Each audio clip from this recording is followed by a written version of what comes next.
Cineboys to Cinnamon episode 62. 62. Hope you're well, wherever you are, whatever you're doing. This week, no film review. No. Unexpected. Weren't expecting that, yeah. weren't you? Yeah. Maybe you were after. Yeah. After the long time, we've thrown it right off. No, we haven't. Film reviews incoming for Megalopolis, hopefully. And Joker Part 2. Joker Folia 2. R2 Part Poo. Yeah. Classic. The reason being, we tried to go and see Megalopolis was it 2 or 3 weeks ago? Yeah. And I got my timings wrong at the cinema, which has never happened to me. I didn't know until I stood at the counter and was like, "Oh, 2 tickets for Megalopolis, please." And they were like, "There's no showing at this time," and that's never happened to me before. We went to Spoons instead. It's fine. Yeah, it was all right. But then I have since seen it, but it's difficult because it's already being pulled most theatres. So and hard it's to watch only it ever now. being shown really late as well. Yeah. So like during the week, it's a bit difficult. Anyway, boring. Hopefully, we'll give you our thoughts on both of those films in the near future. Yeah. In the interim, a paltry offering. Yep. We're going to be talking about hidden gem horror films. Yes. Obviously, Halloween's a week today, as of the time of recording. Spooky. And we felt that it would be a good opportunity to talk about some perhaps lesser-known horror movies, deep dive into those a little bit, and hopefully encourage those listening to give them a go if they haven't already watched them themselves. Yes. 2 of my... I've got 3 in my mind. 2 of the 3 are quite easy to find. Yeah. But lesser known for sure. Not seen. Not widely seen, I don't think. All 3 of those. But yeah, so easy to seek out in my case anyway, just because... Yeah. Some films are just difficult. Some hidden gems are hidden because they haven't had a proper... Especially in the UK, I find. Yeah, a lot of UK horror films are difficult to find. Well, I just find that just from a collecting perspective, you can get recommended a film... And then, in America, they're in abundance, physical copies of a certain film. But in the UK, it's really difficult. So yeah, it's tricky, isn't it? Yeah. So grab yourself some toffee apples and settle in for spooky lager or just normal lager. Normal lager. Grab yourself some toffee apples and some normal lager, and settle in for this spine chilling. Yeah, foray into hidden gems horror. Questing the cinematic void. Okay then, horror hidden gems. It's a bit of an odd term, isn't it, thinking about it? I think we were sort of chatting about this earlier, in the sense that the expectation is that the people listening have never seen or even heard of these films, which I always find is a somewhat problematic assumption. Yeah, definitely. Especially now it's sort of easier than ever to access these kinds of films via word of mouth and letterbox and that kind of thing. Quite often you'll find people have at least heard of them. Yeah. And it's I suppose the term might come from when it was just video stores and they'd be kind of behind the franchises or whatever, and they kind of you'd have to seek them out.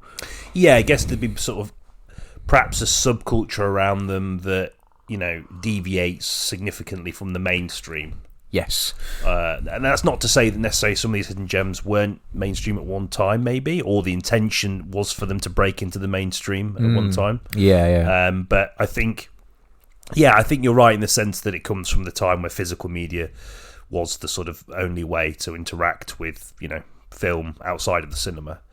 In the sense that, you'd have to flick through and maybe find it in the sort of deep recesses of a shelf, or... you'd hear about it from someone that might be clued into a certain genre or a certain sort of the cinema of a certain country or something like that. That's true, yeah. And I guess maybe the internet has accelerated that exchange. I guess you're right. And I think maybe the way I would classify hidden gems would be films that don't get mentioned when you're having a discussion about film. You know what I mean? So in the case of horror films, obviously we chat about films a lot and we force those conversations on people that perhaps aren't as film literate as we are. That's a lame phrase. But, and the films I would classify as hidden gems are the ones that don't come up in the discussions you have with all kinds of people, no matter how many films they have or haven't seen. And we be the first to admit, both of us, that there's loads there are loads of films that we haven't seen that we probably should have. Oh Christ, yeah. Especially as we're doing a film podcast. Yeah, no, I'm forever like thinking of those sorts of like, oh I can't believe I haven't watched that one yet, sort of thing. And maybe in my early days of living, I might I've pretended to know what they were about. Yeah, for sure, yeah, of course. Yeah. But I think that's like perhaps the best way to sort of the best definition, we can give is that they're not the films that come up. So when we talk about horror films, I think I would wager, most people would talk about The Exorcist, Texas Chainsaw Massacre, Halloween, Scream, Shining, deservedly so. Yeah. Because they're all great films or franchises in their own right. But the intention of this episode is to sort of take you off the beaten track, as it were. Yes. And even maybe go with films that are part of these same franchises. Certainly one of my choices, and the one that you almost included. I did, nearly, yeah, completely. That is part of a franchise that is very well known, but the film itself might not be. Yeah. And we'll go into reasons for that a little bit later. But yeah, no, I just thought it was interesting to unpick that idea of hidden gems. Yeah, completely, and sort of define it a little bit, because it is actually quite a broad term for one thing, and one person's hidden gem can be another person's really obvious pick. Yeah, and it can be quite embarrassing when you think of something as a hidden gem and you talk about it. You almost preface it with like, "Oh, this is a hidden gem," then you say it, and someone goes, "That's not a hidden gem." Yeah. So just like, "Oh, I've seen it." It isn't. Yeah. Yeah. Go on then, Ben. Do you want to go first? Yes, I have discussed this film before, potentially briefly on this podcast. I watched it recently with Alex, actually. He had like a film night, and I put it on after everyone else left. I refused to leave. So I have to watch this film. I don't know, I think I still had like 3 beers left or something, and I was like, I'm going to have to stay and finish these beers. Oh yeah, of course. Yeah. Anyway, and he mentioned on his podcast as well, and I got a shout out, which felt very good.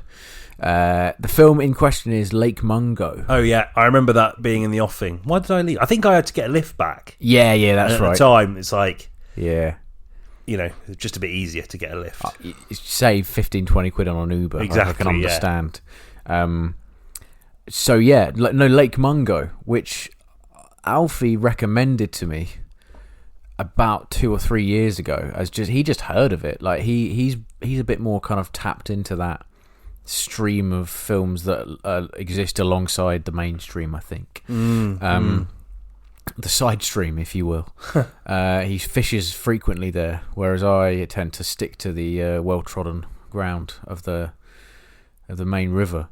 I'll stop now. But yeah, he said give it a go. I've heard it's really good and really unique and frightening. What it is, it's a mockumentary.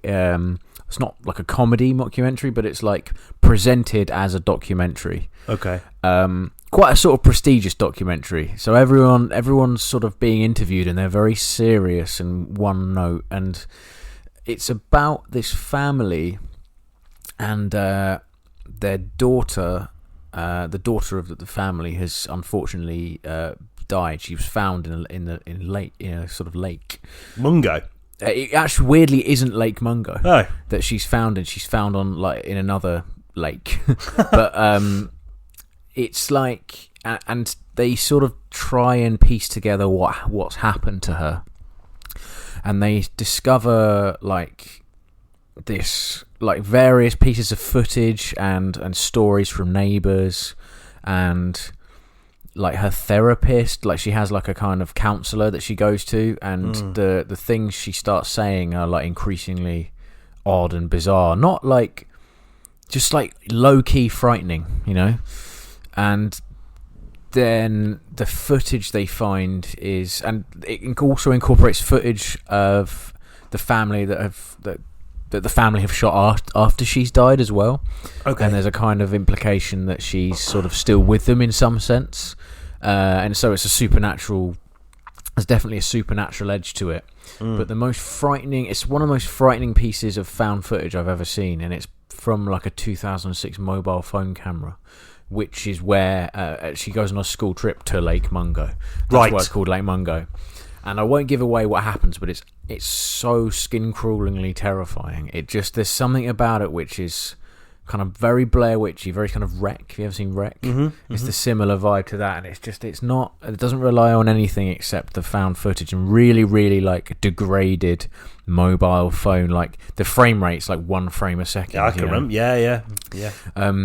Low light. And it's just absolutely terrifying, and it really, really gets under your skin. Just this one moment, it kind of, it not only does it kind of really sort of shell shock you, it also makes the material that's preceded it more scary than it was before. Yeah. And it's just like, so it has that layer of sort of intrigue and sort of there's like a real unsettling vibe to it, especially after this moment. And also, it's quite sad as well because it is about a grieving family, basically.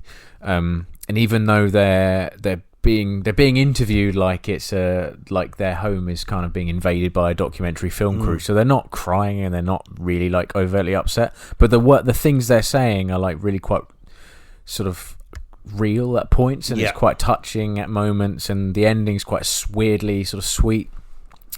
And it was directed by this guy who's not done anything since. It's an Australian film. Okay. I should have mentioned that in the beginning. Maybe the word mungo might make a little bit more sense. It's very kind of like, he clearly released it sort of locally, I suppose. It might have done well in a kind of local sense. And then was subsequently found by these sort of internet sleuths who are on the hunt for this kind of scary stuff. But it's never entered. I don't think it's got like a Blu-ray release in the United Kingdom. Definitely not even in the US. I think you watched it on Amazon Prime. Am I right in thinking? It's on YouTube. It's on YouTube. yeah. It's like, I guess because the rights aren't anywhere. Like this guy, there's a few of those, isn't there? Especially in the horror genre. yeah. It doesn't look cheap. It looks scrappy and homemade, but the conceit of it isn't it's not an expensive idea, so it doesn't need to, it doesn't need to be flashy. You can find a few different versions of it on YouTube. One of them has Spanish subtitles for some reason, and the other one doesn't. But yeah, I just like really, I recommend it to anyone who likes horror, because it's an unexpected sort of film that and it's stayed with me like ever since I've seen it. I've seen it 3 times now. And it's just stayed with me. Like every time I watch it, I'm reminded of how much of a kind of impact it made the first time. It's one of those films, and it's like, and it also plays into a genre that I think has become very familiar to people because of Netflix. They do that kind of documentary interview style thing. Okay, but it's a lot different from those films as well. Like it's sort of there's less kind of polish to it, and it's a little bit more kind of like it was ripped from a DVD or something, it's that kind of vibe. So yeah, I'd like seek it out. I mean, I'd no idea about it until that evening. And my curiosity almost sort of had me staying and forking out £15 for a taxi. But I kind of wish I did stay. But that's a really good first pick. And it's interesting that film. It's something that's, I guess, quite rare these days, in the sense that a certain film or a popularity of a film is dependent on sort of geography. There's like a sort of local thing to it, and that has it has this sort of collection of people that are married to it purely for geographical reasons, and obviously the culture that comes with that. But the fact that it didn't spread itself is really interesting. It is, and it's a shame because the guy who made it clearly has chops, and he clearly knows how to tell a good story, more so than quite a lot of mainstream horror directors and production companies out there, because you get a lot of shit horror, and it just like it's just a shame when you see a film like this. It's so like kind of well crafted, and it weaves a really tragic story, but that doesn't undercut the sinister nature of what's going on. It just exists as like a kind of another level of appreciation that you can have for it. Not a lot of horror films do that. Like even good horror films can sometimes fail on the emotional front. It doesn't matter because there's like good scares in it, but like this one, yeah. I think it's interesting, isn't it? I think horror to me falls into two I wouldn't say distinct camps. I think these camps can frequently interweave with one another, but the kind of horror films that are sort of thematically terrifying in the sense that they linger with you and they stay with you, irrespective of the amount of violence or not in the film. Yeah. Whereas there are other ones, it's more about the spectacle of the violence or the the characterization of the sort of iconic sort of antagonist or anything like that. Yeah, do you know what I mean? exactly. Or indeed the violence. And those things, as I say, can intertwine. And I think, even with the more sort of straight-laced horror films, there'll be a clear theme or idea that will drive that. We talk about Nightmare on Elm Street quite a lot, but the idea, obviously, that's like an iconic film that is famed for its set pieces and its innovation in special effects, and the iconic nature of Freddy Krueger. Can't believe I briefly forgot that. But and it's probably those things that push it. But the underlying theme of that film is obviously the small town America and the sort of tribal nature of community and the sort of divide between generations and all that kind of stuff. And so I'm sort of using that as a point in the sense that it includes both, but there are a lot of horror films that that can be one or the other more distinctly. I think as a genre, it's probably the one that has that the most to me. I don't know if that's fair or... No, I think so.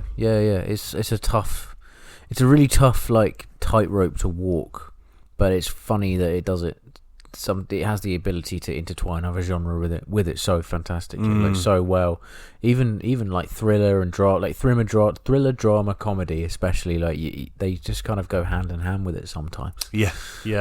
This one is also a really good one if you're into or are disturbed by.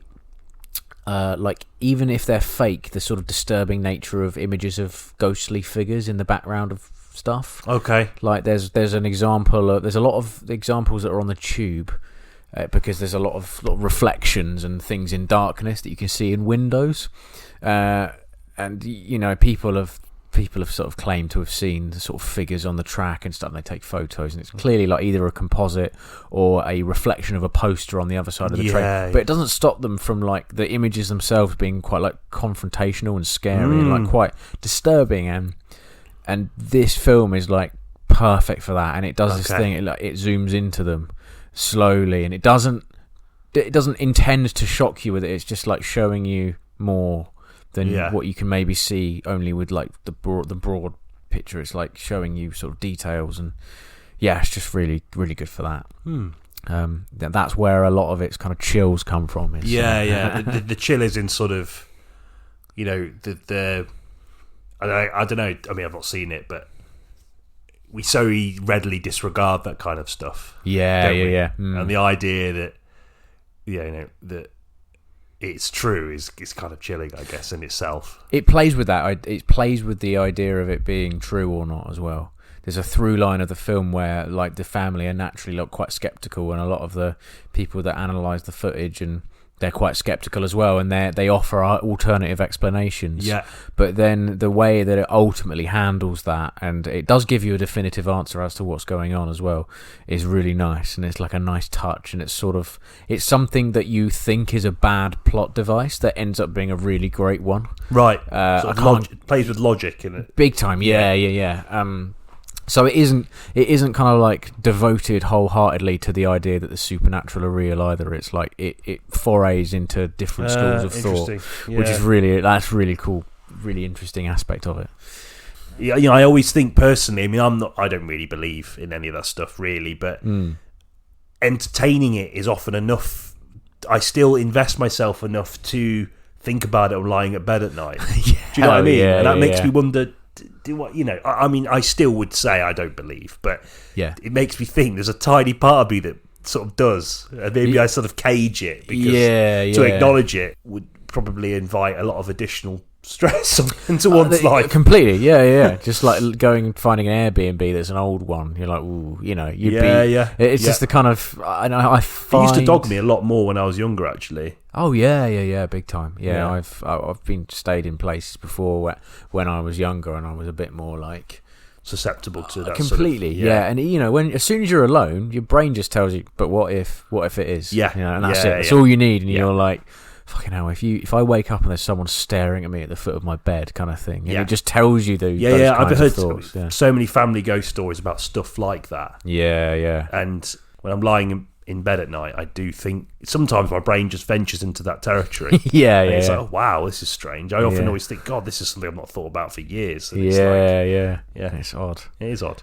I also want to pick up on the thought you were saying about the idea of, horror films, a lot of horror films existing off the beaten track, or your sort of water path road metaphor. Not to bring it back up. No, I don't know. I just think that's an interesting point about the genre more broadly, in the sense that I think we've spoke about this a few times on the podcast, but there do seem to be some genres that there is a lot more scope for a lot more sort of smaller production companies to either try and make something on a small budget or ape the things that already exist on a smaller budget. I think horror, action, again, I think we've said this before, but they tend to be the sort of genres where it tends to sort of, there's a lot of that. Yeah. And I think it's interesting that, particularly in the case of horror, I'd say more so than action, because I think it is genuinely hard to fulfill the tropes of action cinema with a low budget, with a small budget. The better action films with a smaller budget tend to sort of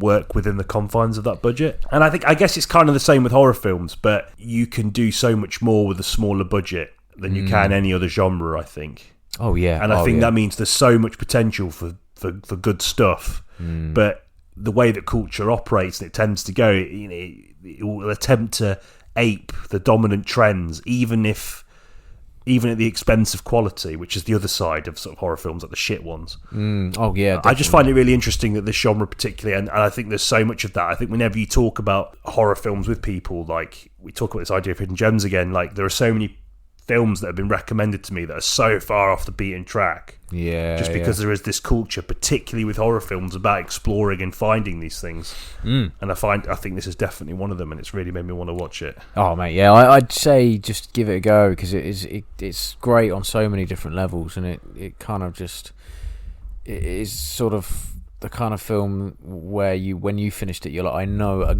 fair few people that will absolutely love this. Yeah. And it kind of encourages that water cooler effect, definitely. I mean, ideally, I'd recommend the Blu-ray, but there isn't one, so I have to recommend the free version of watching it, which is a shame, because I would definitely I'd pay good money for a good copy of it. Yeah. Maybe Criterion will pick it up. I hope so. I'll email them again. Sponsorship. Yeah. Blu-ray ideas. Sorry, Ron Seal. Yeah. Sorry, Absolute Vapes. We're turning down your sponsorship opportunities. Go on then. What's your first one? Pick? So I've tried to pick 3 examples that I've gone down the line of old film, franchise film, a film that's hidden behind the sort of the big one, the main one, the first one.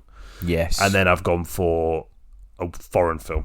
I just thought it was interesting to pick one from each of those. It made it easier for me to choose. Okay, yeah. I agreed, yeah. Mine are a bit like that, actually, in the sense that they inhabit different forms of being scared and different release platforms as well. Okay, cool. Yeah. Nice. Go for it. So the film I went for is The Invisible Man. Okay, yeah. Yeah, really iconic shot in that film. I remember, obviously, when he removes his bandages. Yeah. That's really... I know how that was done. Oh, do you? In the Go 30s. Oh, yeah? You sure? Yeah. I'll briefly touch on it and then we can discuss the film. I'm just really interested to know. So I watched it quite recently. Oh, really? Okay. Yeah. It's black and white, obviously. It's before the days of blue and green screen, because they couldn't even film blue or green. So it's black velvet. He's dressed in black velvet, right? And obviously the bandages are white, so you get your plate, film it against anything you want to remove in the shot. It has to be like basically not reflect any light. Mm-hmm. So black velvet does a really great job of that.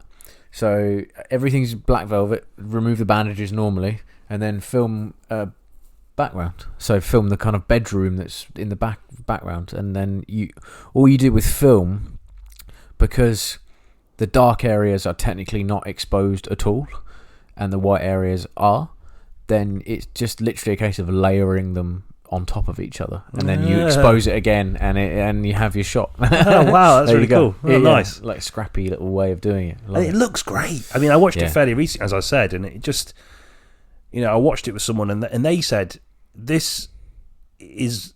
I mean, I think there might have been a strain into the realm of hyperbole slightly, but they did say like this is better than a lot of modern horror film special effects. Oh right, yeah. And I could sort of see. I wondered if they were driving it from the perspective of, well, this is like 1933 and the innovation here, whereas a lot of horror films, perhaps the more sort of cookie cutter sort of horror films of the now, probably rely on more cookie cutter techniques. Yeah, I mean, it's just difficult to wow anyone with anything anymore. Yeah, because which is also an argument that works. Against it, I guess, in some way.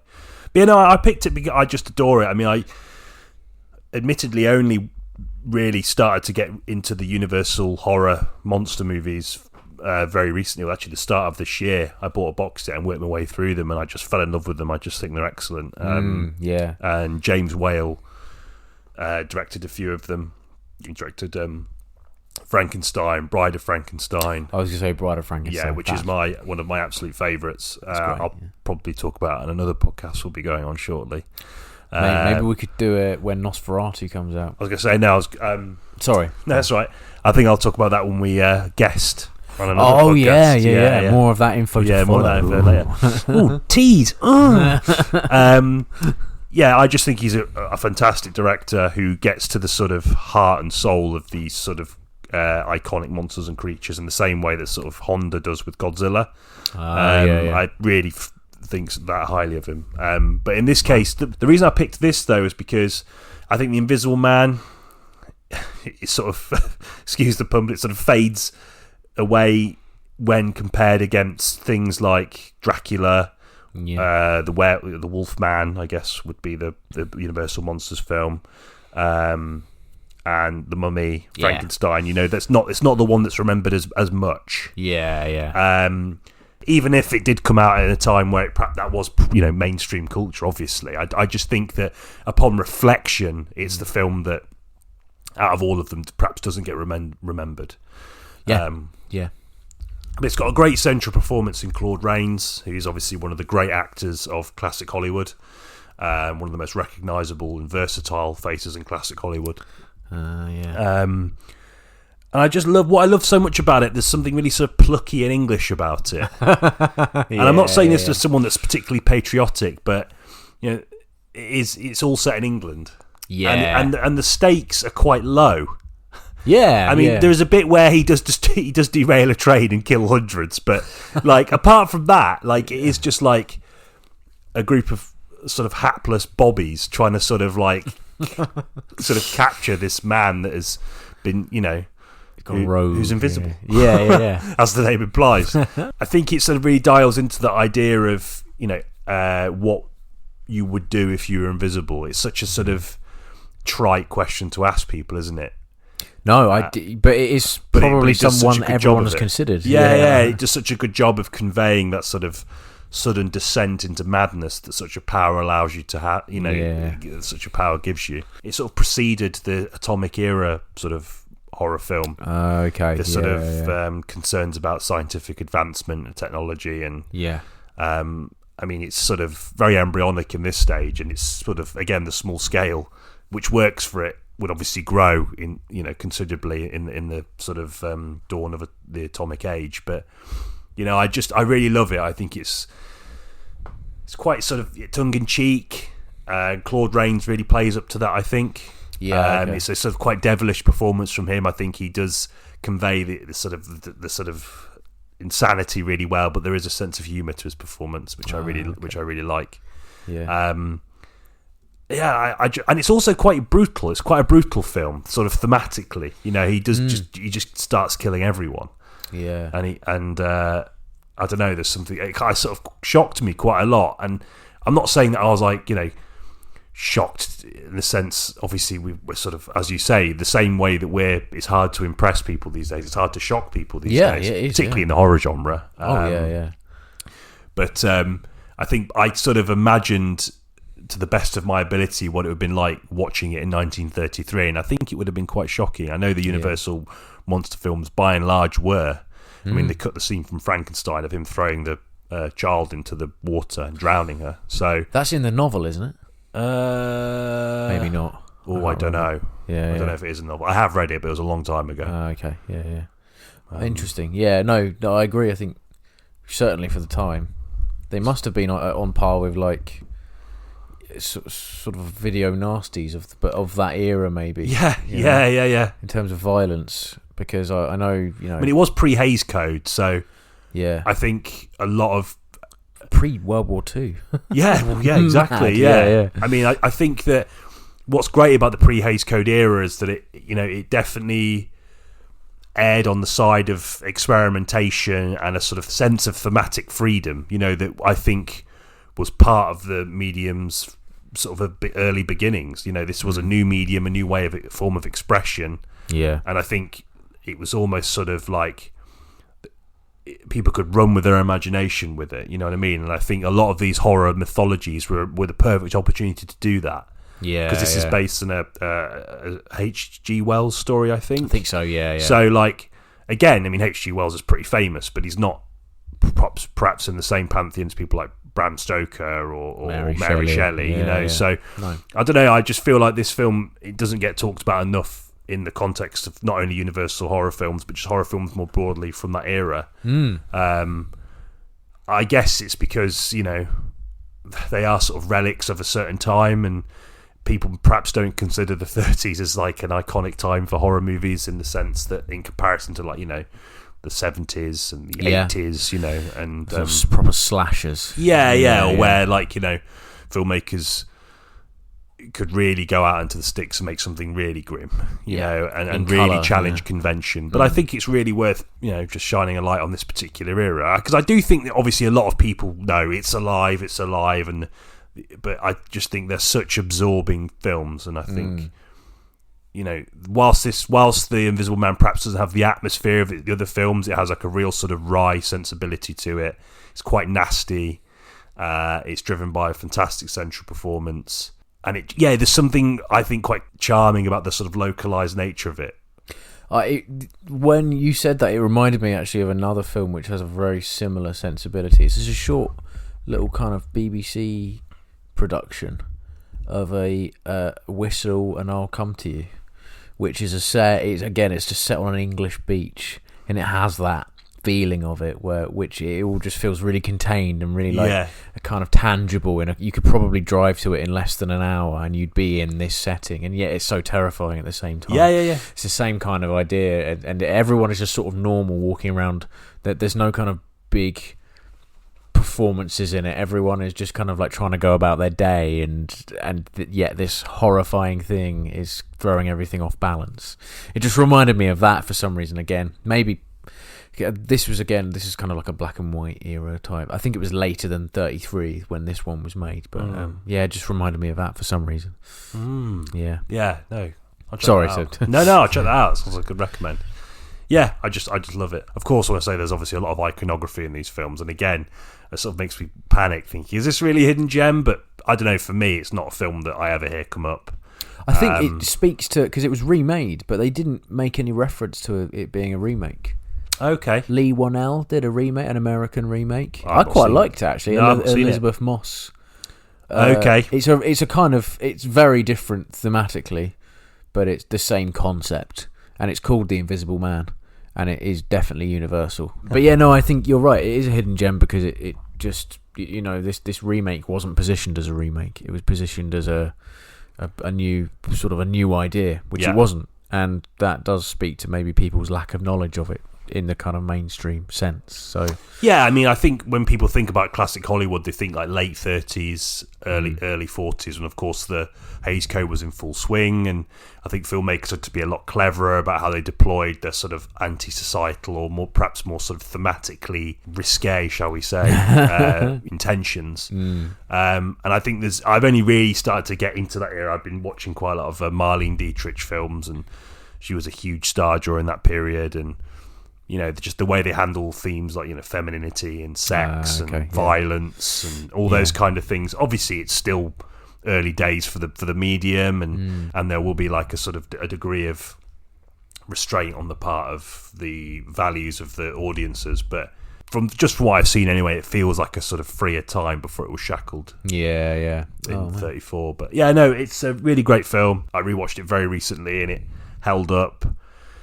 And I watched it with a group of people who I didn't expect would enjoy it, and they loved it. Nice, yeah. So yeah, I just think it has something that endures.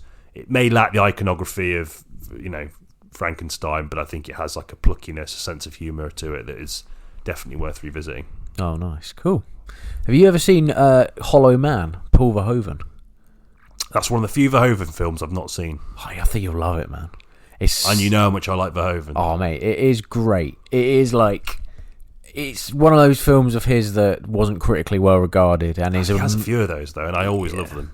It's a proper B movie as well, but it plays massively, like goes full swing with the themes that you were saying of like what would you do with this power, and it's pretty frank about it actually. It's perhaps a little bit misogynistic, but then again, Verhoeven it's does Verhoeven get that quite a lot. Yeah. So you kind of think.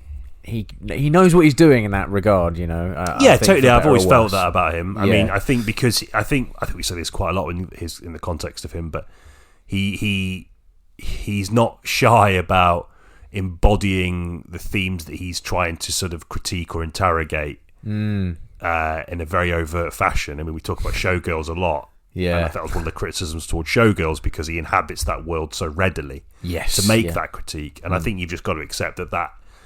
A lot of people are going to be put off by that. Fair enough, justifiably so. But I think he's a master for that reason myself. Yeah. So yeah, I'll check it out. I think you really should watch it because it is very fun and very stupid and like really schlocky, but with some really excellent visual effects as well. It kind of sort of 99, 2000, I think. Oh, I do like that era. So it's got early days Invisible Man. Okay. But with CG, kind of like multiple. They do it with cameras, motion control, so you get like plates and you stitch them together. So there's a lot of that. And anyway, I won't bang on about it because it's not one of my picks, but because it's very well known. But give it a go. I will. Yes. Yeah, little bonus there. Oh yeah, Hollow Man. Shall I go with the next one? So this next one, I got recommended from a colleague, Josie. Shout out. Does she listen? I will tell her to. You get mentioned. Maybe she does. Yeah. I don't know. You have to just say you get mentioned, but don't give her the time. She'll just skip. Oh yeah, just so you get mentioned at some point. Yeah. We have to start using shout outs as a way to fawn for new listeners. Yeah, I will tell her vaguely that she got a mention. But she recommended a film called It's What's Inside. Okay. Which is a Netflix film. Came out this year. Okay. And I was expecting it to be a Netflix film that came out this year. You know what I mean? Like that kind of. I mean, I think a lot of people might say that I'm just biased towards like physical media and stuff, and I don't like streaming. Obviously, I completely accept that a lot of these streaming providers can make good stuff, but I think Netflix particularly pump out a lot of dross. Yeah, agreed. Yeah, completely. It is so just hard. Formula.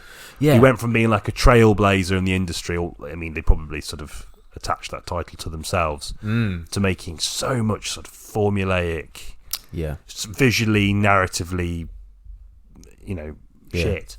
Yeah. For lack of a better word. No, you're right. It is. It's like baffling sometimes that it is allowed to continue because traditionally, these. If something isn't working for audiences, as it's clearly not, like you don't get to do it again. Well, they've thrown a lot. I mean, sorry, we're deviating from your pick. No. I think it's relevant.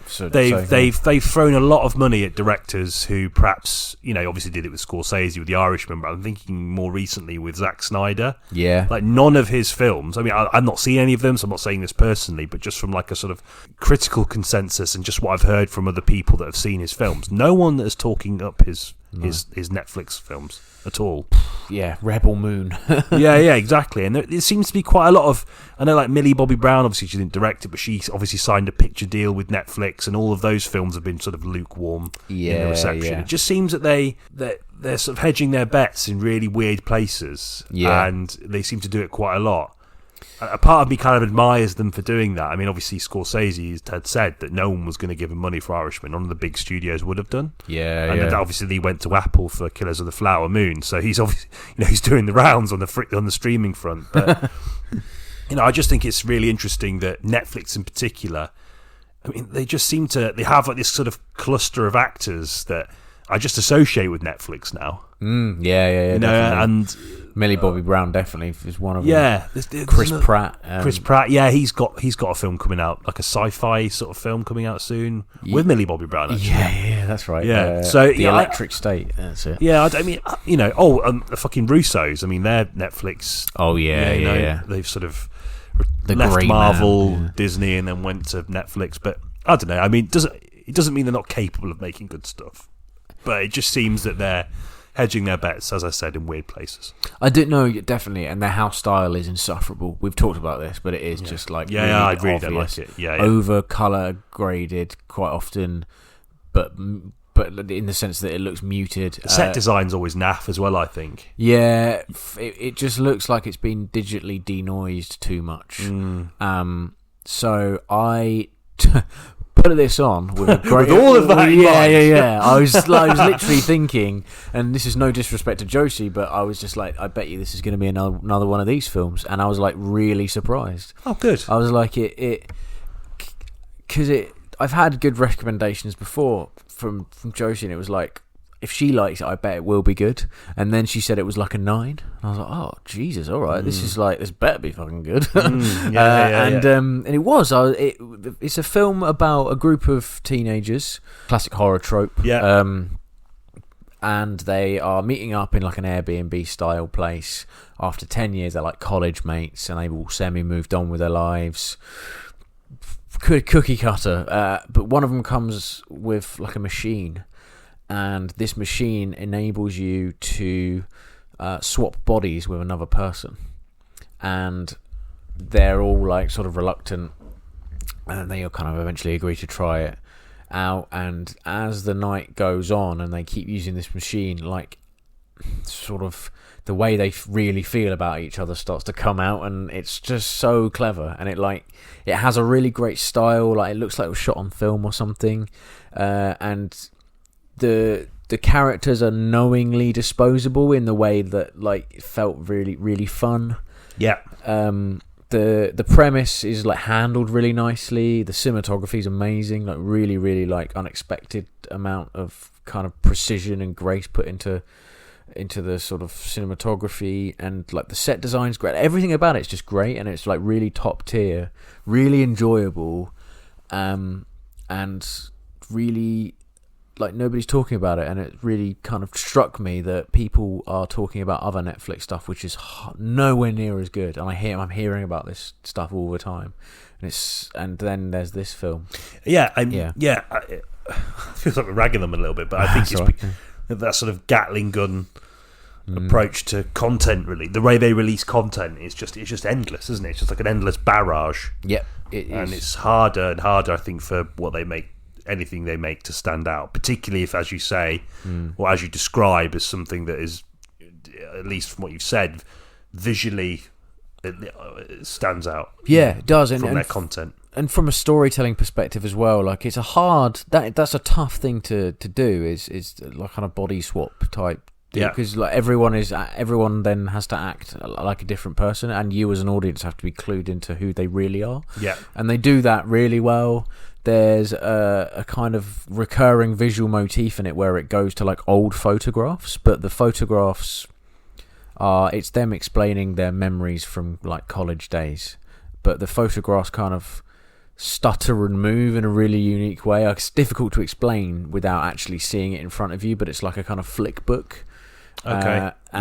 Like as they're explaining it, things in the photos change. That's like a really nice, cool, refreshing idea. And it just like the post production on it's just astoundingly good.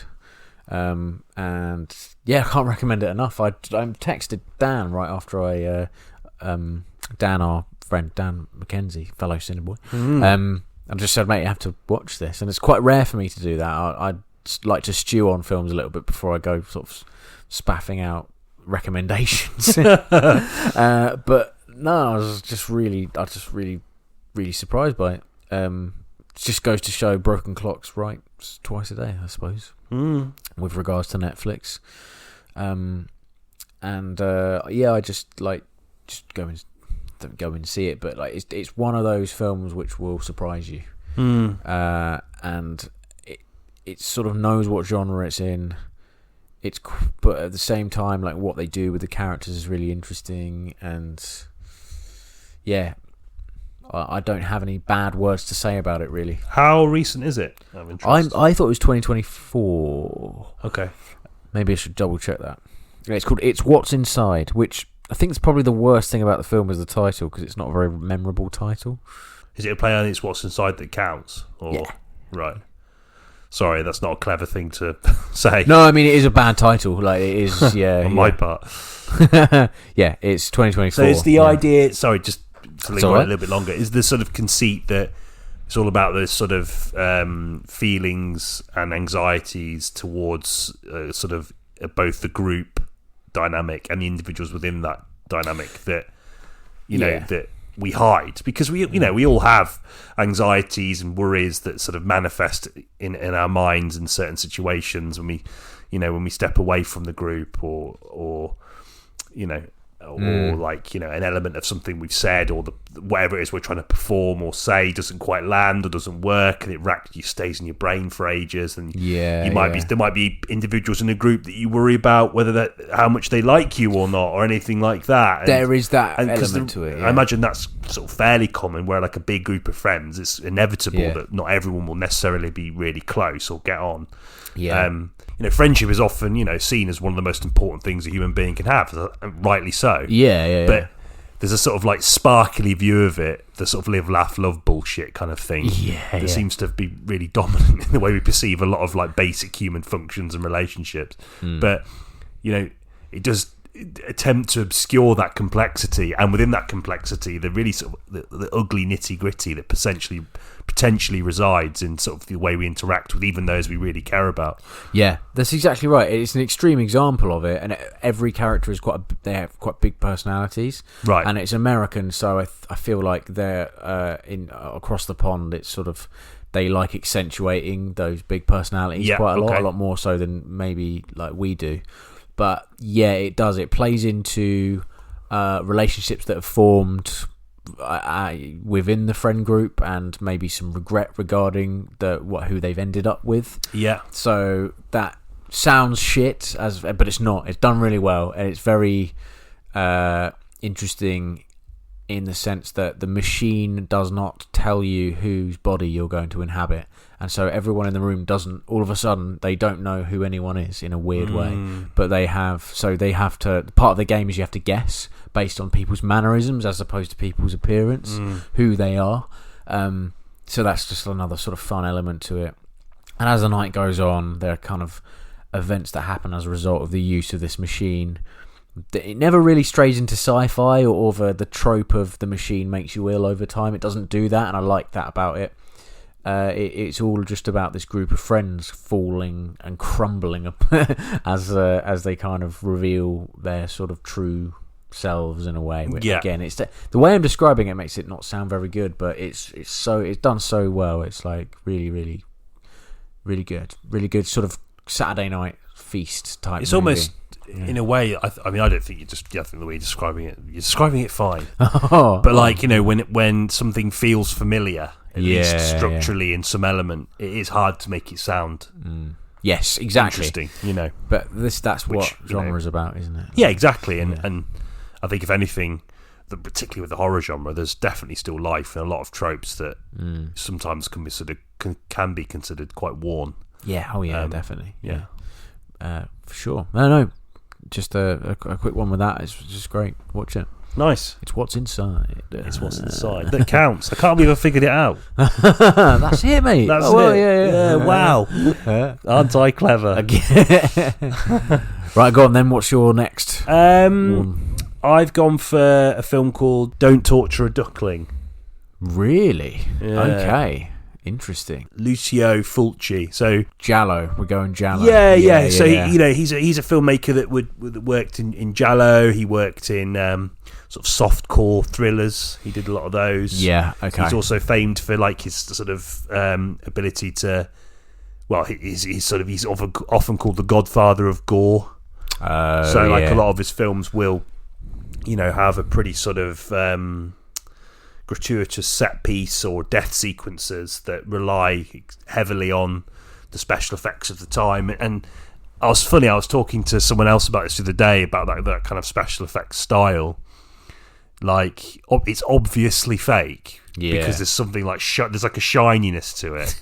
The blood doesn't quite look right. But it almost makes you feel more sick in a way. Because it's like a sort of like there's like a sort of shiny veneer on all of the sort of wet, pulsating pustules or maggots or wounds or whatever, and it almost makes it worse. We watched a film of his last Saturday, City of the Dead, that has a lot of quite sort of grotesque sort of head-crushing zombie scenes and people vomiting in it. So like he's, as a filmmaker, he's definitely not afraid to stray into the sort of most extreme sort of representations of sex and violence and all these kinds of things, which I think probably put him in the crosshairs of a lot of more sort of morally conservative individuals. I bet. Yeah, he's an interesting guy. I also recently watched The Devil's Honey, which is like a softcore sort of thriller of his. And there's literally a scene where a guy plays a saxophone into a woman's vagina and she achieves climax, and you basically see it all, Oh wow, okay. And it was one of those films where I realised my blinds were open. It was night time, and I was like, I can't. There's no way I can justify this. Like, even if like someone comes in, I'm like, well, it's actually oh, this is Fulci. Lucio Fulci is a sort of jack of all trades of sort of filth and horror and violence, and they'd be like, yeah, fuck off. Quite rightly so, to be honest. But yeah, he's a really interesting guy as a director. He's worked across lots of things, but the sort of name of the game seems to be, going all in. But that's not to say that his films, or at least some of his films, don't have a sort of thematic depth. And I think when he's at his best in any of those genres, his films are genuinely some of the best horror films. They're up there with some of the best horror films. And Don't Torture a Duckling was a real recent favourite of mine in the genre. A film I bought ages ago, an Arrow release.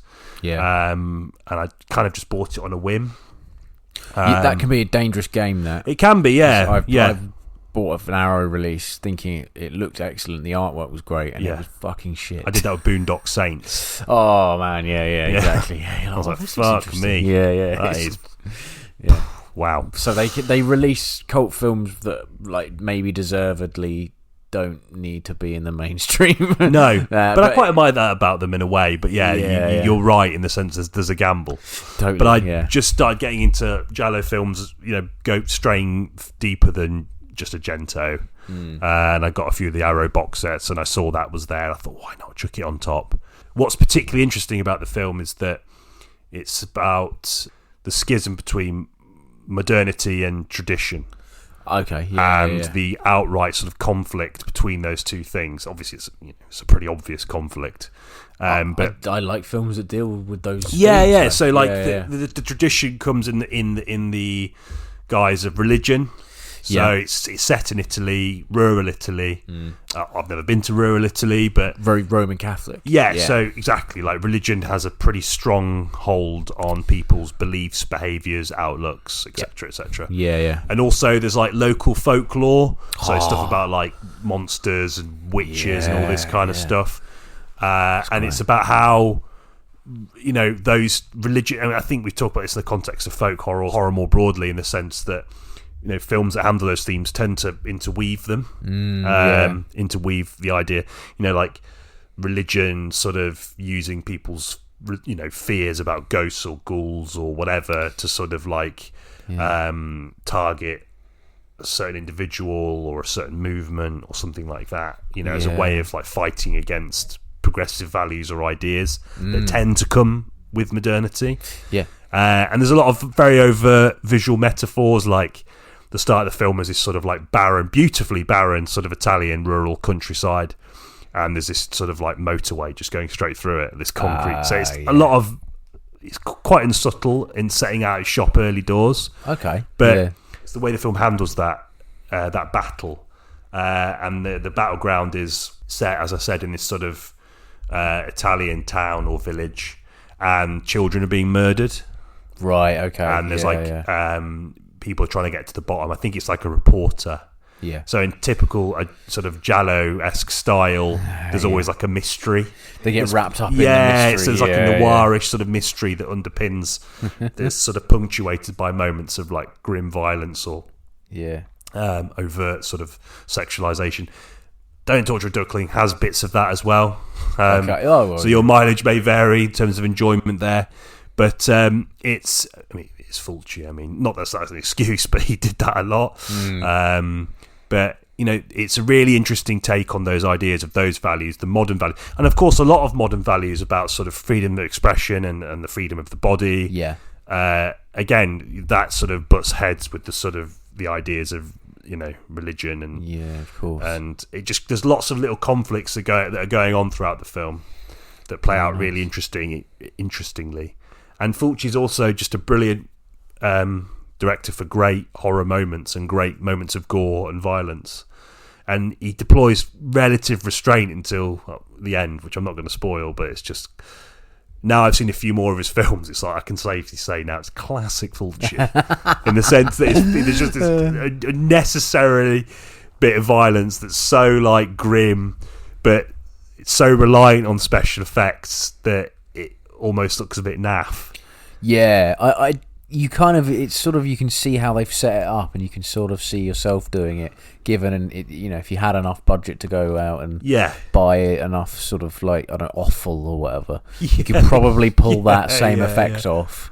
With I like that. I do like. I love it too. Yeah. It gives the films of his, not just his, but I think again horror more broadly. What you said earlier about off the beaten track horrors. It's like these films aren't going to be given loads of. There's not going to be bankrolled with a limited supply of money. The whole name of the game is being sort of frugal and clever. Yes, as much as you can with what you've got. Yeah, and I always quite admire that in the case of Fulci's films, particularly because they're often quite ambitious in scope. So definitely sort of thematically in the case of this film, but and he still manages to make it work. But there's something quite sort of comforting about sort of that kind of those kind of special effects, particularly in this era. I think, in that regard. Definitely, there's something the way film captures the color red in quite a kind of unique way as well. Sort of slightly orangey red, and it shows up in the blood, and you can't do that. You can't really do that anymore. It must have been something about the film stock at the time, I guess, but it charming to see it. From the era. If like Arrow, you do good sort of transfers and stuff. Yeah. Oh, fantastic. Yeah, I mean, the Italian horror is really proving a sort of fruitful ground for me to explore, particularly during spooky season. Because, like I say, I've got like 3 other Giallo boxes to work through, all courtesy of Arrow. Obviously, I paid for them. We didn't get. This is thank you to Arrow. Thank you to Arrow. But there's a lot of gold there, a lot of really good stuff. It felt like they were really at the forefront of this sort of very visually and thematically combative kind of cinema that definitely poked at the established order. Oh wow, a fair old bit. He's great, and I've got a couple of his others to watch, so I'm just really looking forward to just smiling thinking about the idea of watching them, which makes me sound lame. No. but it's a film podcast, so I can get away with it. It's fine. He's a real genre great, and I think around real horror heads he's like one of the guys, you know what I mean? So but going with the idea of hidden gems being something that perhaps isn't talked about on a broader sense, I thought I'd chuck him in. Definitely, yeah, definitely worth mentioning for sure. I'll go with my final pick. I'm not sure if you've seen this one or not. Possum. You seen that? Do you know what? I haven't. No. Oh, mate. Okay. And it's Garth Marenghi, isn't it?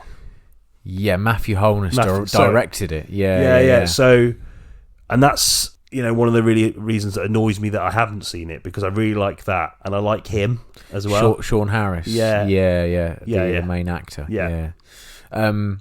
It's one of those. Again, I think it was another Alfie recommendation actually, or he just told me about it because we were discussing Garth Marenghi and the kind of spin-off like Man to Man with Dean Lerner, which we're all big fans of. Yeah. It's this kind of Channel 4 when they were making bold moves. Kind of just commissioned these bizarre, very cheap but very, very, very funny, kind of like I don't know what genre they would sit in, but it's like spoof. It's a sort of spoof. It's a spoof on basically Stephen King, yeah, and of the way he kind of conducts himself and the way his stories are versus the way some people hold his stories up on this kind of weird pedestal. And yeah. The fucking there's his work. I'm not saying it's not good. It's just really schlocky. It's very varied, isn't it? I mean, there are some stories that are, I'm actually not ever read a Stephen King novel, which I think is a bit strange. I might have to rectify that, but you see the cinematic representations of some of his films that people can do it with real class. Yeah. Or they could just be completely enveloped by the schlock of his more sort of naff stories, because it does seem that he can sort of go between being quite a graceful storyteller, and then also just being really quite just mad. Yeah. And he, even The Shining, the book is quite madcap. It's like the hedge maze animals, which they didn't make it into the film, thank God. Yeah, it's like the worst part of the story. Is these weird monsters that he concocts and places in this otherwise quite prestigious work. It's odd. I just find it odd. Yeah. This is it. I think that might genuinely be why. Well, I mean, he doesn't remember a huge part of his the huge part of his output, does he? Because of cocaine. That's right. Yeah, and also I think he had a car accident as well. So and he kind of was on a lot of painkillers and stuff. So yeah, it's just strange. But anyway, these guys, Richard Ayoade, Matthew Holness, Matt Berry, I think, was kind of involved. Yeah. Alice Lowe, yeah. They kind of took the piss out of that a bit and really amped up the schlockiness to 11. And it's the output of this writer who fancies himself a Stephen King, but actually he's his work is just really, really naff and really, really kind of B-movie-esque, but he thinks of himself very highly. And it's the team behind that, or at least Matthew Holness anyway, directed this film called Possum, which, from what we've been describing, of his previous work, you'd expect it to be of that oeuvre. It's really not, man. It's it's dark. It's so dark. It's just got a lot of ideas and themes of sort of paedophilia and kind of rough upbringing and sort of nostalgia as well, and revisiting kind of your old family home when it's dilapidated and old, and just being in the head of a bit of an odd bloke who, if you bumped into him after dark, you'd probably be quite terrified. It's Sean Harris. I mean, you'd be terrified of him anyway, wouldn't you? Yeah. He's a very intense looking man. Yeah, kind of pointy nose, sharp looking guy. Fantastic actor, but brilliant. Method actor, isn't he? I believe so. Yeah. And he plays I think he's like a disgraced geography teacher or something.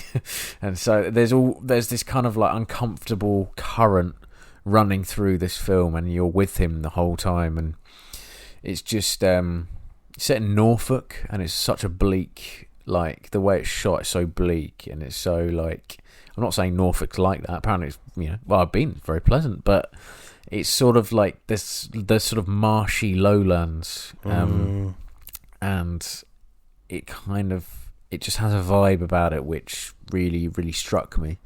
And much like Garth Marenghi, it didn't do too well. I don't think a lot of people went to see it, or the people that did see it were quite quite a small contingent of followers. It sounds thematically quite confrontational. Oh yeah, it is big time. In a way that perhaps a lot of audiences, because I find a lot of modern horror audiences, like, they want to be shocked, but they only really want to be shocked within the confines of what they kind of already expect. I think that's why you get so many of these sort of like Blumhouse films, why they're so, I'm not ragging on the people that watch these films, but they do offer a very familiar format in terms of the scares, the narrative, the visuals, even down to the sort of characterization of of everyone in the films. To me, they always feel really similar. Yeah. And there are just some people that's their horror film, that's what they're comfortable with. Yeah. And I think that horror films like this, it sort of kind of makes me think like Kill Listy in terms of the themes. Yeah, definitely, yeah. So like in terms of how it makes you feel as well. Yeah, okay. So great. Yeah, fantastic. Yeah, Cloud 9. I think there are certain kinds of horror films that, again, as we said sort of right near the start of the discussion, they're confrontational, not because of content. Not because of content, the sort of the visuals or the violence necessarily, although again it's not mutually exclusive, but thematically. And they attach themselves to themes that I think a lot of people don't have a lot of time for even consideration. Yeah, that's it. You don't want to think about them, basically, and this film makes you think about them. And it's sort of like, I suppose, because quite often, especially in American films, the idea of the loner is romanticized a bit. I'm thinking Drive, and it works in the context of that film, but the kind of it's romanticized to the point that people don't necessarily see his murderous or psychotic actions as murderous or psychotic. Yeah, exactly. Yeah, which I think is really strange. It is odd, and he's antisocial, but he's still weirdly charming. I mean, not helped by the fact that it's played by Ryan Gosling, right? Well, exactly. It. And this does away with all that, and it's like this guy's a loner, and he's odd, he's unhinged in a sort of brooding kind of not in an overt way. He's not particularly physically intimidating, but the way he looks at things is just he's got an intimidating face. Completely, yeah. Sorry, Sam. Oh, yeah. Sean. Sam. Yeah. No, that vibe for me at the time, I wouldn't have liked to have seen it with family members, but it was right, I think, for me at that time to kind of ingest that and kind of appreciate it almost, because it's not an easy vibe to sustain for an hour and a half. And yeah, if you're in the right mood, it's definitely worth a go. It's shocking in a kind of in a sort of low key way. So, just you say about the oddness being part of the reason you feel uncomfortable, chiefly in Sean Harris's character. Yeah, and it ties in what we were saying earlier about confronting themes you don't want to think about. Yeah, but also confronting people like that you don't want to think about. Like, and this may be getting a bit off, but I often wonder. I think about it in my own way sometimes. Like, do you know when you're just in public, you're on public transport, or you're walking somewhere, and you see someone that's clearly not having the best time? Yeah. And how people just give them a wide berth, and that, I don't know. Like, I just thought of that when you were describing. Film. No, that's what it aims so tied in with the other themes of paedophilia, you can sort of understand why a lot of people perhaps wouldn't be, because it's very confrontational. It asks them to think about their own conduct and how they think about these things. And particularly in the context of, the P word. Yes. The way we've been conditioned to think about it by the news media, and there's always one in the bush or behind the court. Do you know what I mean? Like, it genuinely felt, for a time, it felt like that, didn't it? Yeah, in England, yeah. That it was everywhere. It was omnipresent paedophiles. Yeah. Everywhere you looked. Yeah. I mean, you were really unlucky. If you were just like a balding man with a pochon for a fucking trench coat, you were fucked. Yeah, completely. You could be like the nicest guy in the world, but everyone thought you were a paedophile for at least a decade. Yeah. There was there's a sort of social issue around that. For a really long time, and this film doesn't shy away from those kinds of. I think it doesn't give it to you overtly, that information, but it hints at it, and that grows and grows and grows, and by the end you're like, right, okay. But I just kind of admired it for just straying into those areas in the context of a horror film. And the objective of a horror film is to make you kind of scared and uncomfortable, and Jesus Christ, it really does. Would the American equivalent be something like Todd Solondz or Harmony Korine? I think so, yeah. I think this is a very British version of that, where it's sort of like... I love it. We do grim and grotty really well. Yeah, you did, completely. We are very good at that.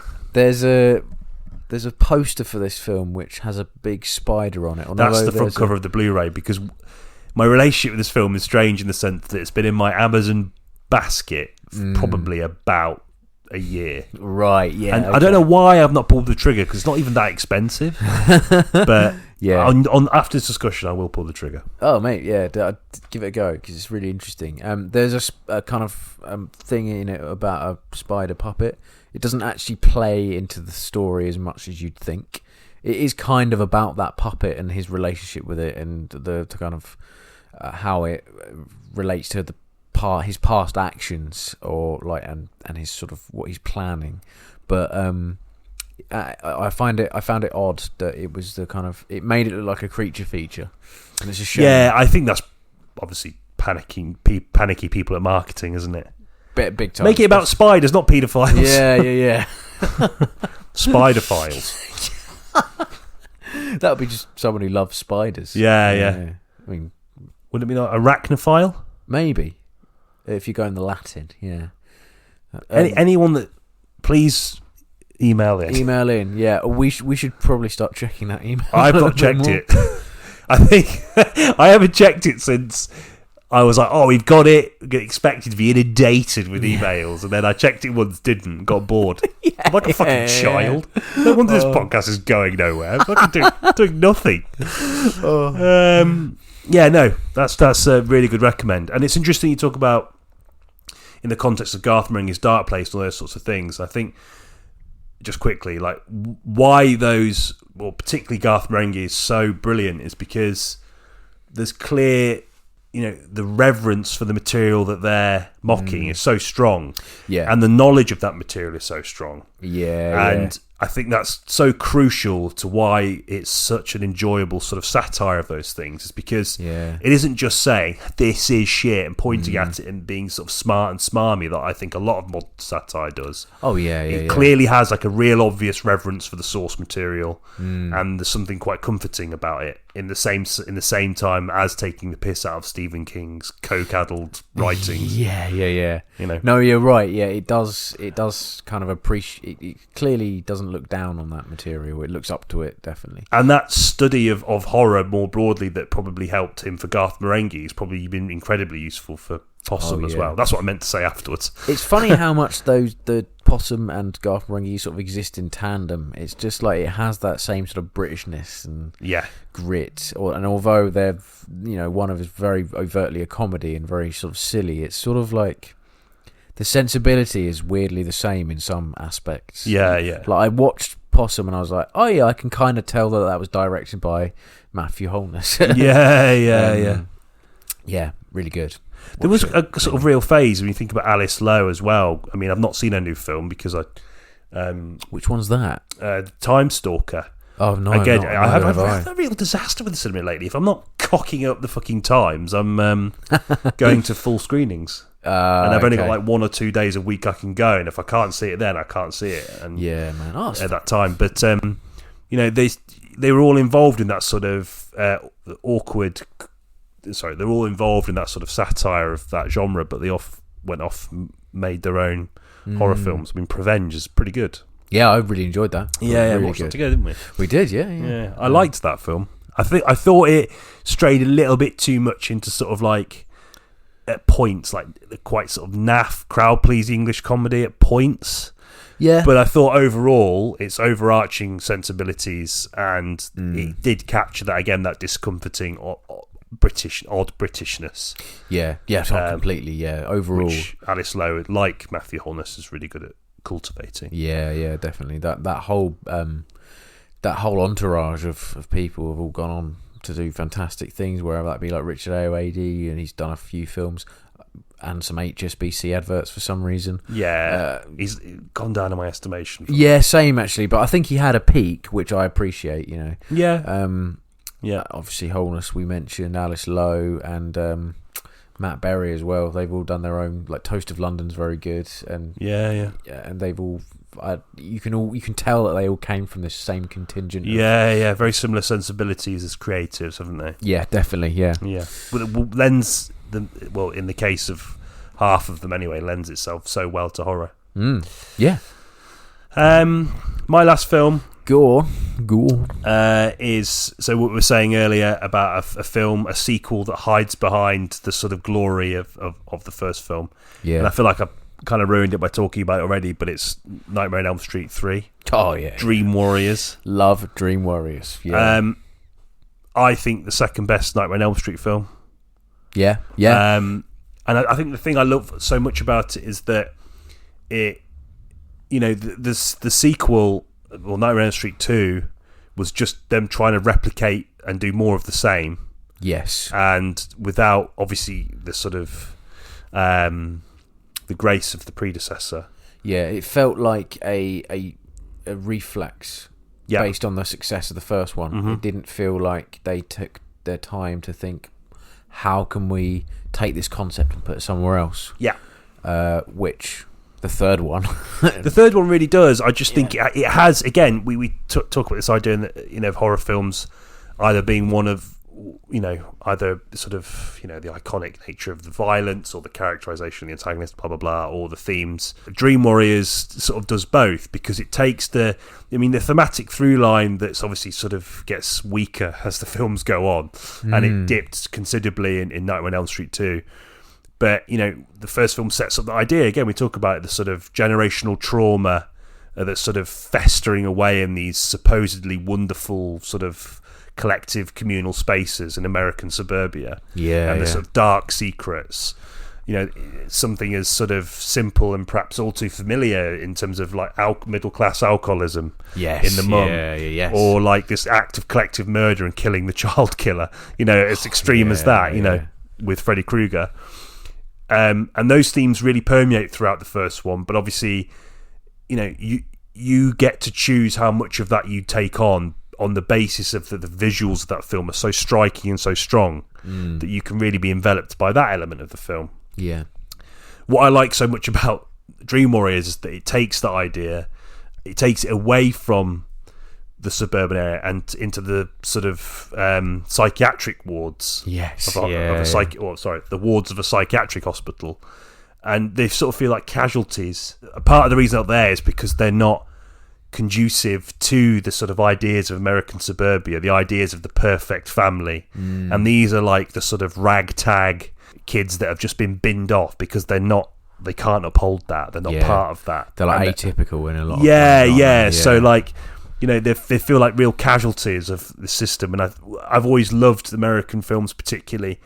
I think I've sort of waxed lyrical at Douglas Sirk and Et al., all these kind of American filmmakers throughout the sort of that ran parallel to the sort of shifts in American identity and culture. But one of the constants has always been the family, the sacred nature of family, and the lengths that people go to preserve that as a representation of themselves, and how that representation fares in a sort of in their local and even wider community. And I really like that in the case of Dream Warriors that these kids are sort of casualties of that because of their needs or the things that make them complex aren't conducive to that idea or that identity. And that makes them perfect victims for Freddy Krueger. Oh, completely. Yeah, there's a mute in it, Joey. Yeah. And the way they handle his arc is like, it's really weird. It's like very sort of teenage hormonal, but really tragic at the same time. I think so. There's a nurse who sort of like treats him quite nicely, and he clearly attaches himself to that idea, really fancies her, and he has like a sort of sexual fantasy about her. Freddy even invades that fantasy, and it's just like he can't catch a fucking break. Poor kid. You can't even have a wet dream without being attacked by Freddy Krueger. Yeah, and it's that the film isn't afraid to go there either, and it's not afraid to explore the more kind of schlockier elements of the franchise, which it capitalizes on a lot more going forward. Yeah. Like the third act of that film, there's so many sets. I remember the sets all being like, they kind of venture into the sort of dream world, and it's all covered in like dark, nasty, fleshy vines. Yeah, and yeah. stuff, It reminded me a lot of Hellraiser. Yeah, Sort of later Hellraiser. I wonder if, like, obviously there's a lot of through lines there, but I wonder if, there's just like a sort of a lot just full of like labyrinths, like they've been made out of corned beef. Yeah, pretty much. You know what I mean? It's rusty iron everywhere. It's like, and the film, and also Patricia Arquette, an early Patricia Arquette performance. Yes, yeah, of course, yeah. And there's a great opening to Dream Warriors. Sorry, I'm kind of invading your No, go for it, man. I'm loving it. Yeah, so I really enjoyed Dream Warriors as well. Yeah. It's a bit at the beginning where she's building the house in the first film, which is clearly kind of inhabiting her dreams. She's making it out of like lolly sticks. That's it. Yeah. And that kind God, of your memory for this is so much better than mine. Man, I had it was one of the first DVD box sets I ever owned was Nightmare on Elm Street. Right. Okay. So I makes watched feel slightly better about my obvious sort of cultural amnesia. I used to watch these films over and over again because I think I felt very proud of the fact it was, because I wasn't 18. Like I owned a kind of box set of 18 films. Yeah. But it was, it was just like a Christmas present, I think. And instead of I remember you saying actually in another episode that it was a Christmas present. Yeah. I still have it somewhere. It's like a beloved box set. It's really great. I bet it's tatty, but loved. Oh, mate, there was a slipcase that's gone. Oh, that's been binned long ago. But yeah, I just I remember Dream Warriors particularly really well for the way it kind of spun the themes of the first film into its own schlockier, but a lot, even in some ways, maybe more fun than the first one as well, because there's just like a whole labyrinthine third act that's great. I remember the bit where he's like a ventriloquist act. Yeah, oh god, that is disgusting as well. Yeah.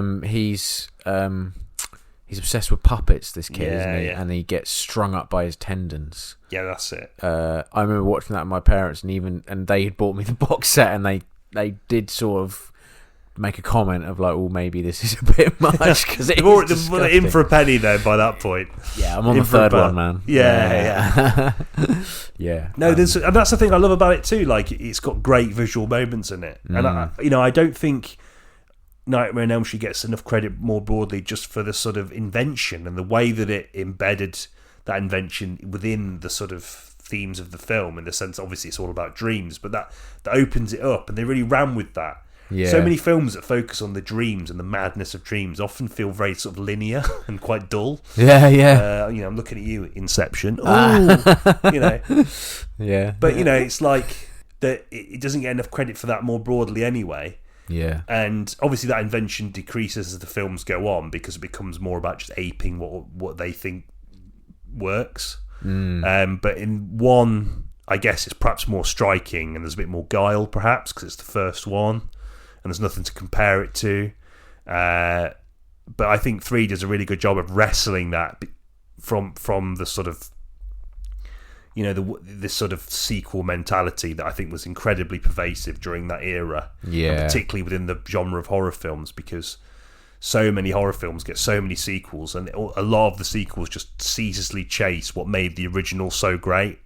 And it really just 9 times out of 10 ends up just being like a pale imitation.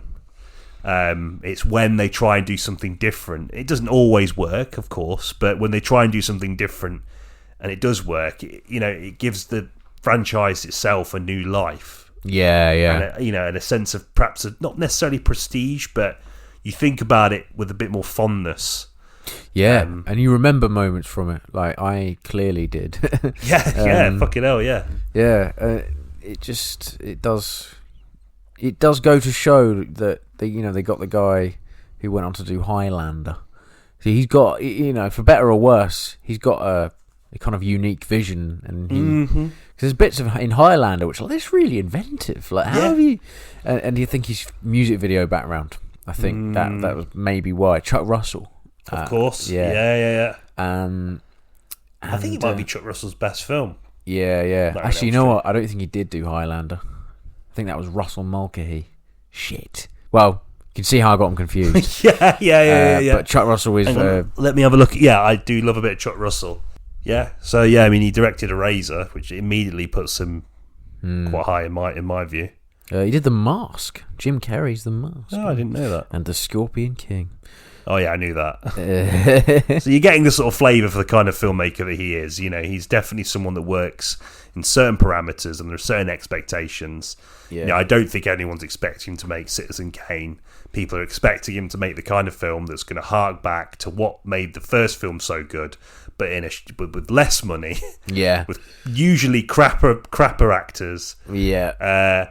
And no one expects it to work, but they do it because, the industry's, well, particularly that element of the industry seems to almost sort of not survive, but it keeps going on the basis of these kinds of films. Yeah. I guess because audiences maybe just enjoy being in those worlds, or they sort of, certainly nowadays there's that sort of culture of so bad it's good.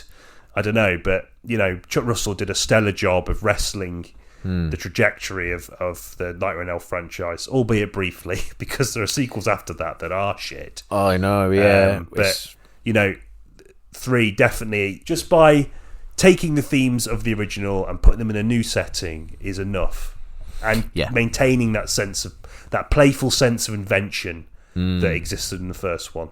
Yeah, I admired it for bringing Nancy back, but as an adult. Oh yeah, I liked that because obviously she's like sort of 16 in the first one, and she's maybe more like 25, 26 in the second one, and they change her character so she's clearly a lot more mature and she kind of knows what she's talking about, and she acts as a kind of counsel for these children who are going through the same thing that she went through back when she was a teenager, and that was like a really nice way of bringing back the nostalgic original cast without shoving it down your throats.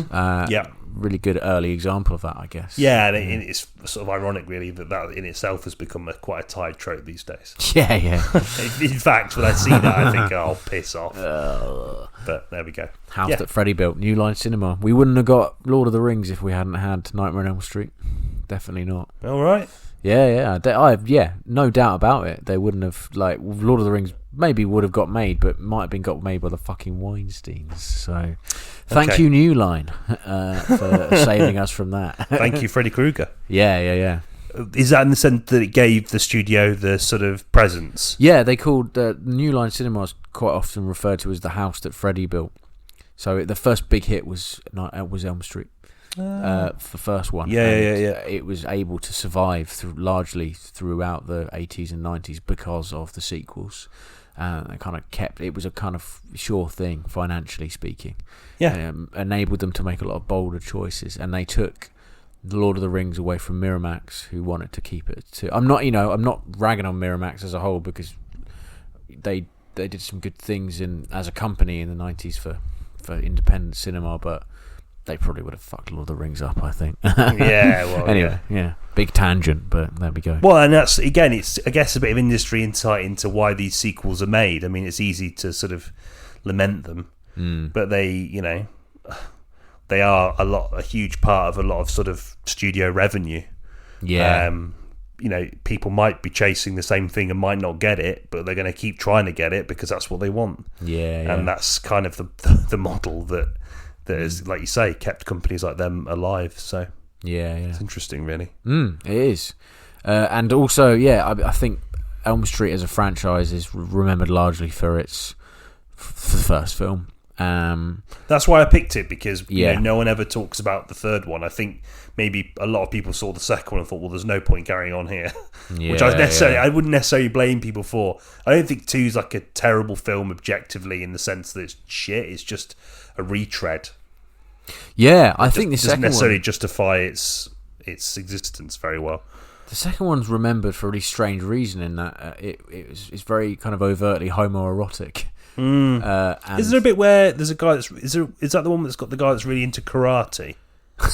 No, is that the second one? I think that's the fourth one or something. Oh, I know what you mean, though. Yeah. Maybe I'm wrong. Does But he has like a fight with Freddy Krueger, doesn't he, in a dream? yeah, he had a dojo. Yeah. Or something. Yeah. Is that the fourth one? I think that's the fourth one. Right. Rennie Harlin. Oh well, cream of the crop. Only gets better. Yeah. Chuck Russell, Rennie Harlin. Yeah. Yeah. Second one is very kind of, well, yeah. There's a lot of homoerotic themes in it, and it's remembered largely for that reason. I think Okay. it has a following based on that, but it doesn't. As a film, it isn't brilliant. It's just a retread, basically. It's the same house. It's the same conceit. It's the same kind of driving force, except they did it pretty ham-fistedly, I think. Yeah. Without Wes Craven. Without Craven, yeah. Who didn't return to the franchise till like the 7th one, I think. Yeah, which is good. New Nightmare, yeah, Yeah, it's fun. I like yeah, that one, that's yeah. a good one. Yeah. Yeah. That wasn't part of my box set, so I don't remember it as much. No. But I did like it. I actually saw that film before I saw any of the Nightmare on Elm Streets. Really? You saw which New is a bit- Nightmare first? Yeah, which is a bit of a bizarre relationship to have. I think I had seen the first one when I was quite young. Yeah. But it's sort of lost in the sort of fog of childhood. Fair enough, yeah. Yeah, although it feels like it should be a film that should stand out. I don't know. Who knows? Yeah. No, I mean, I did for me, but it was like one of the first DVDs I had, so I could watch it again and again. A landmark moment. Oh, yeah, definitely. Nice. Right, outro. Cool. Outro. Questing the cinematic void. There we have it then. Oh, baby. Yeah, it was good. Enjoyed it. It's Yeah. nice to sort of, just to converse about horror films generally, let alone the sort of lesser known. Yeah. I'm always surprised myself by how much I have to say about them, because I didn't write any notes for this. And We gave up on that for fucking ages ago. I know, yeah. I remember when we did Ennie's Men, I had shot like 2 pages of notes. Yeah, I even choose to type and type. It's like got fucking Old Testament, like it's full of like my shitty opinions. And now I just decide to keep them my shitty opinions to ad hoc. Yeah, no. Ad hoc shit. Same here. Yes. So, a few things coming up for old Cineboys to sign them in. Indeed. On Sunday, we are we're doing teaming up. We're doing a collab again betwixt Cineboys, Cinemen, and the Film Angle. Yes. The boys from the Film Angle, Alex and Chris. They have very kindly invited us onto their podcast to talk about horror films. Yeah. So we're going to be, I think, cherry picking horror films that most represent us. Yeah, so as if you were to individuals. describe yourself, I think they do this with a lot of their guests. So their question is, describe yourself in 3 films. Okay. And I like that, and for us, because it's October, it's confined to horror. I've done the list. It's fucking hard to do 3, man. I've got like 20. I mean, it's hard because I thinking about films that that describe me, I just make me sound like a fucking freak. Yeah, mean, completely. Yeah, horrors as well. It Yeah. doesn't help. You can't come across like a normal person was my rationale with the films I picked. Yeah, same actually. Should we just ruin it all now? Say all 3 of our films now. Yeah. And also it gives me opportunity to talk about films that I talk about fucking loads on here, and I had to stop myself as if I've never talked about them before because we're on a different podcast, so I could just say the same shit I've already said. Yeah, it's like a reset button. Yeah. But yeah, no, really looking forward to that. Love those boys, and it's going to be good. Yeah, it's good.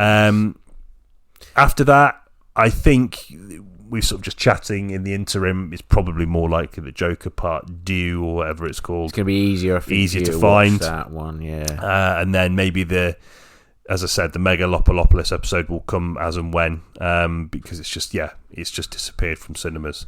Yeah, I'd love to chat about it, because it's baffling. I would love to too. I'm fascinated by this kind of films. The director's swing for the fences. I think we said that in the outro of the last episode, and the smacks of Southland Tales, which you sort of confirmed to me when you mentioned it briefly in our discussions. It does. It runs parallel with Southland Tales. Not quite as. I don't think it's quite as successful, but anyway, we'll talk about it. As and when. Back then. Yeah. But Joker probably will be most realistically the next one. Yeah.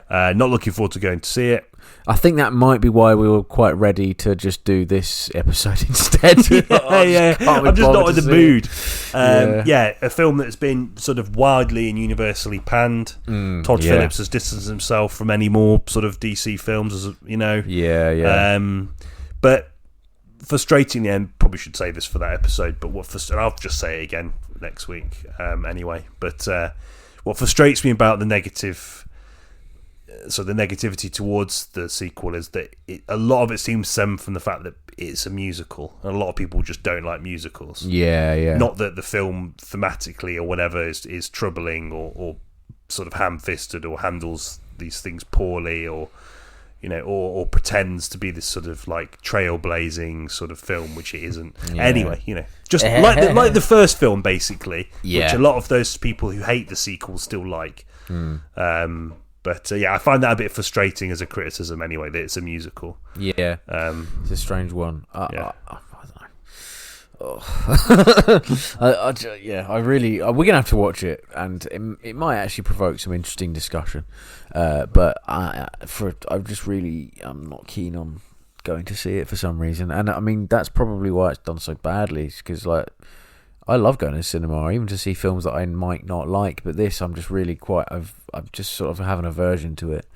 Maybe we'll go during a time where we can see like 2 films back to back. If it ends up being really shit, we can just sort of like cleanse our palate by watching something that might be better.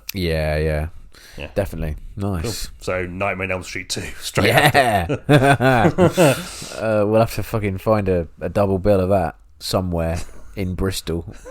And then get really confused as to why it doesn't exist. So we're going to do that. More realistically, it's probably going to be Joker, so we're going to go with that. And then, hopefully we might sort of return back to something a little bit more independent, I think. Definitely. We said we would, and then we did for a little bit, and then we just sort of fell straight back into big releases. But it's the way the sort of schedule goes, isn't it? Indeed it is. Indeed. In the meantime, thanks for getting to this episode. As thanks. Always. And I'll just briefly say we're on YouTube now. Yay. Oh, yes. Yeah. It's nice. That sets us up for some exciting things we might be doing in the future. Oh, yeah. So we'll keep that close to our sort of Spartan-like chests. But rest assured, things are going to get exciting. Well, things are exciting. But in the meantime, thank you, and we'll catch you in the next one. See you then. Love you lots. Bye.